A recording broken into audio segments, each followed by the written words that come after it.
स्टेशनवर हल्ले केलेले आहेत। दरम्यान पाकिस्तानच्या सरगोधा एअरबेसवर भारताकडून हल्ला करण्यात आलेला आहे आणि या हल्ल्यामध्ये सरगोधा एअरबेसचं मोठं नुकसान झालं असल्याचं कळतंय। पाकिस्तानच्या 6 एअरबेसवर हल्ला केल्यानंतर आता सरगोधा एअरबेसवर देखील भारतानं मोठा हल्ला केलाय। या हल्ल्यामध्ये सरगोधा एअरबेसचं मोठ्या प्रमाणात नुकसान झालं असल्याचं कळतंय। सरगोधा एअरबेसचं नुकसान करण्यात आलंय। भारतानं हल्ला केला प्रत्युत्तरादाखल आणि सरगोधा एअरबेसचं सुद्धा नुकसान केलेलं आहे। त्याची दृश्य आपल्याला बघायला मिळतात। आधी थोडीशी नागरी वस्ती आहे आणि त्याच्या मागे हा एअरबेस आहे सरगोधा एअरबेस। त्याचं मोठं नुकसान झालेलं आहे। भारताने सरगोधा एअरबेसचं नुकसान करण्यात यश मिळवलंय।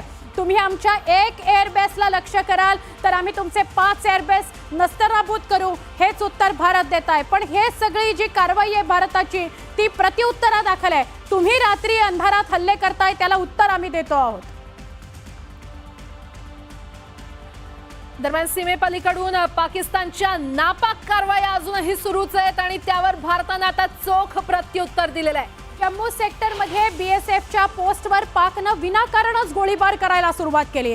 भारतीय सीमा सुरक्षा दलानं त्याला उत्तर दिलं आणि लुणी परिसरामध्ये पाकिस्ताननं उभारलेलं दहशतवाद्यांचं लॉन्च पॅड बीएसएफनं पूर्णपणे उद्ध्वस्त केलेलं आहे। दहशतवाद्यांचं लॉन्च पॅड म्हणजे काय तर सगळे दहशतवादी एकत्र एका ठिकाणी येतात आणि तो जो तळ असतो त्याला दहशतवाद्यांचं एअरबेस म्हणतात आणि ते पूर्णपणे उद्ध्वस्त करण्यात आले। ते लॉन्च पॅड उद्ध्वस्त करण्यात आलेला आहे। पाकिस्तानची 2 लॉन्च पॅड भारतानं उद्ध्वस्त केलेली आहेत। जम्मू जवळच्या सीमेजवळ भारतानं पाकचे 2 तळ उडवून दिले आहेत। भारतीय लष्करानं ही मोठी कारवाई केली आहे तर पाकिस्तानकडून काश्मीर पासून ते गुजरात पर्यंत ड्रोन हल्ले करण्यात येत आहेत आणि गुजरातच्या नलियामध्ये पाकनं केलेला ड्रोन हल्ल्याचा प्रयत्न भारतानं उधळून लावलाय। गुजरात